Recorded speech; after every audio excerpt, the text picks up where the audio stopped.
అందరికీ హాయ్, ఎలా ఉన్నారు? Welcome to Aadya TV. ఈ వీడియో చూసే ముందు అయితే నా ఛానల్ని సబ్స్క్రైబ్ చేసుకోండి, అలాగే లైక్ చేయండి, షేర్ చేయండి, కామెంట్ చేయండి. ఈరోజు అయితే మీ ముందుకైతే ఇడ్లీలోకి సాంబార్ని అయితే ఎలా చేసుకోవాలో అయితే ఒకసారి అయితే చూపించేస్తాను. వీడియో అయితే ఇదిగోండి, ఒక 2 గ్లాసులు అయితే ఈ గ్లాస్ తోటి కందిపప్పునైతే పొట్టు పప్పును తీసుకున్నాను, కందిపప్పు అనేది. అలాగే ఒక 2 ఉల్లిపాయలు, ఒక 3 టమోటాలు, తగినన్ని పచ్చిమిరపకాయలు తీసుకొని ఇప్పుడైతే ఆ కందిపప్పుని వేయించుకుంటున్నాను. ఇదిగోండి, గ్యాస్ ఆన్ చేసుకొని కళాయి వేడయ్యాక కళాయి వేడయ్యాక ఇందులో అయితే కందిపప్పును వేసుకొని లైట్గా వేయించుకోవాలి. చూడండి, ఒక 2-3 నిమిషాలు వేయిస్తే సరిపోతుంది. మంటను మీడియం ఫ్లేమ్ మీద పెట్టుకొని. ఇవి కందులతోటి చేసిన పప్పు, పండిన కందులతోటి చేసిన పప్పు కాబట్టి కొంచెం పొట్టుగా ఉంది కదా, ఇవి నానితే ఈ పొట్టు అంతా పోతుంది. ఇవ్వండి, ఒక కుక్కర్ దబర్లోకి అయితే తీసుకొని ఇందులో అయితే కొంచెం వాటర్ వేసుకొని ఒక అరగంట పాటు అయితే నానబెట్టి పక్కన పెట్టుకోవాలి. మనకి కందిపప్పు నానడం వల్ల తొందరగా ఉడుకుతుంది, అలాగే పొట్టు అనేది ఊడిపోతుంది, కందిపప్పుకున్న పొట్టు అనేది. ఇదిగో చూడండి, అరగంట తర్వాత అయితే కడిగి పెట్టుకున్నాను. ఇలాగా వాటర్ వేసుకొని ఇందులోకి అయితే ఒక చిటికెడంత కల్లుప్పు, అలాగే ఒక 1/2 టేబుల్ స్పూన్ పసుపుని యాడ్ చేసుకుంటున్నాను.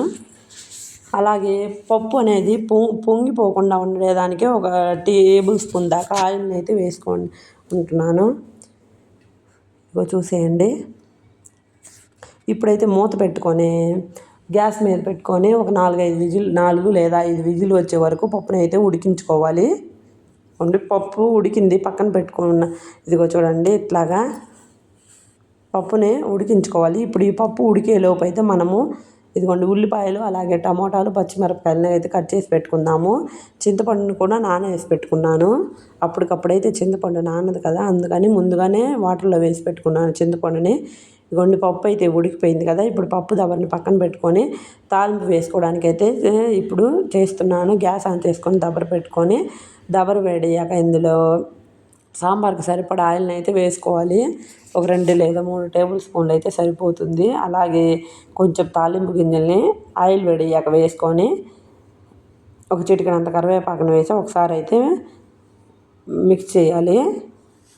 అలాగే ముందుగా కట్ చేసి పెట్టుకున్న పచ్చిమిరపకాయలు ఉన్నాయి కదా, పచ్చిమిరపకాయలు కూడా ఇందులో వేసి ఒకసారి అయితే కలుపుకోవాలి. ఇప్పుడు ఈ పచ్చిమిరపకాయలు వేగాక మనం ముందుగా కట్ చేసి పెట్టుకున్నాం కదా ఉల్లిపాయలు, ఆ ఉల్లిపాయలు అయితే ఇలా సన్నగా తరిగి పెట్టుకోవాలి. ఉల్లిపాయలను కూడా యాడ్ చేసుకొని ఒకసారి అయితే మిక్స్ చేసుకుంటున్నాను. ఇదిగోండి, ఉల్లిపాయలు దోరగా వేగితే సరిపోతుంది, ఎక్కువ ఎర్రగా వేగన అవసరం లేదు. ఇదిగోండి, మంటని అయితే మీడియం ఫ్లేమ్ మీద పెట్టుకుంటే సరిపోతుంది, హై ఫ్లేమ్ మీద పెట్టుకుంటే మాడిపోతాయని. ఇలాగా ఇప్పుడు ఇలా కట్ చేసి పెట్టుకున్న టమాటాలను కూడా ఇందులో యాడ్ చేసుకుంటున్నాను. ఒకసారి అయితే మిక్స్ చేసుకుంటున్నాను. ఇదిగో చూసేయండి. ఇదిగోండి, ఇలాగైతే టమాటాలు అన్నీ మగ్గుతున్నాయి కదా, ఇప్పుడైతే ఇందులోకి అయితే ఒక చిటికెడంత కల్లుప్పుని యాడ్ చేసుకుంటున్నాను. అలాగే ఒక 1/2 టేబుల్ స్పూన్ పసుపుని కూడా యాడ్ చేసుకుంటున్నాము. మనం ముందుగా పప్పు ఉడికించుకునేటప్పుడు అయితే పసుపు, ఉప్పు వేసుకున్నాం కాబట్టి లైట్గా వేసుకుంటే సరిపోతుంది. అలాగే మనకి కారానికి సరిపడా కారం అయితే 1.5 టేబుల్ స్పూన్ అయితే కారాన్ని యాడ్ చేశాను. ఇక్కడ ఈ మొత్తం మిశ్రమాన్ని అయితే ఒకసారి మిక్స్ చేసుకొని చూడండి, కారం అనేది పచ్చి వాసన లేకుండా ఫ్రై అవ్వనివ్వాలి. ఇప్పుడైతే ఇందులోకి అయితే చింతపండు పెట్టుకున్నాం కదా, ఆ వాటర్ని అయితే ఇందులోకి అయితే తీసుకుంటున్నాను, చింతపండు రసాన్ని అయితే. ఇదిగోండి, అలాగే కొంచెం వాటర్ని కూడా యాడ్ చేసుకుంటున్నాను. ఒకసారి అయితే ఈ మిశ్రమాన్ని అంతా మిక్స్ చేసుకొని ఇప్పుడైతే మూత పెట్టుకొని ఈ చింతపండు పులుసు అనేది మరిగే వరకు మంటని మీడియం ఫ్లేమ్ మీద అడ్జస్ట్ చేసుకొని పెట్టుకోవాలి. ఈ చింతపండు రసం మరిగేలోపు మనమైతే పప్పు ఎనిపి పెట్టుకోవాలి. ఇదిగోండి, పప్పు అయితే బాగా ఉడికిపోయింది కదా. ఇప్పుడైతే ఈ పప్పునైతే ఇలా పప్పు గుత్తితోటి స్టైమర్ తోటి ఇలా అయితే పప్పునైతే మెత్తగా ఎనిపి పెట్టుకోవాలి. చూడండి, పప్పు అనేది ఒక 4-5 విజిల్కే ఉడికిపోతుంది మనం పప్పును వేయించుకోవడం వల్ల. రుచి కూడా చాలా బాగుంటుంది పప్పును వేయిస్తే. ఇదిగోండి, ఎనిపి పక్కన పెట్టుకోవాలి. ఇప్పుడు దీన్ని అయితే చింతపండు పులుసు అనేది ఇదిగో చూడండి, ఒక 5-6 నిమిషాలకి అలా మరిగిపోతుందో, బాగా మరిగిపోయింది కదా. ఇప్పుడైతే ఇందులో చూడండి ఉల్లిపాయలు అలాగే టమాటాలు కూడా బాగా మగ్గాయి ఈ చింతపండు రసంలోనే. ఇప్పుడు మనము ఎనిపి పక్కన పెట్టుకున్నాం కదా, పప్పును ఉడికించుకొని పక్కన పెట్టుకున్నాం కదా, ఆ పప్పునైతే ఈ చింతపండు రసం పులుసులోకి అయితే యాడ్ చేసుకుంటున్నాను. ఇదిగోండి. ఇడ్లీలోకి అయితే ఈ సాంబారు చాలా బాగుంటుందంటే చూసేయండి. పప్పు అయితే ఇదిగో ఇలాగైతే, పప్పు కాదండి సాంబార్ అంటారు దీన్ని, పప్పు అనరు.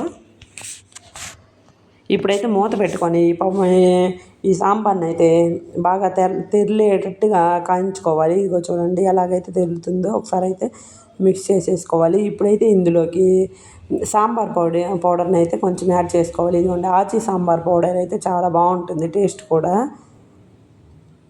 ఏ సాంబార్లోకైనా ఆచి సాంబార్ పొడి అయితే చాలా బాగుంటుంది, నెంబర్ 1గా ఉంటుంది ఈ ఆచి సాంబార్ పొడి. అలాగే కట్ చేసి కడిగి పెట్టుకున్న కొత్తిమీరని కూడా కొంచెం యాడ్ చేసుకుంటున్నాను. ఇదిగోండి.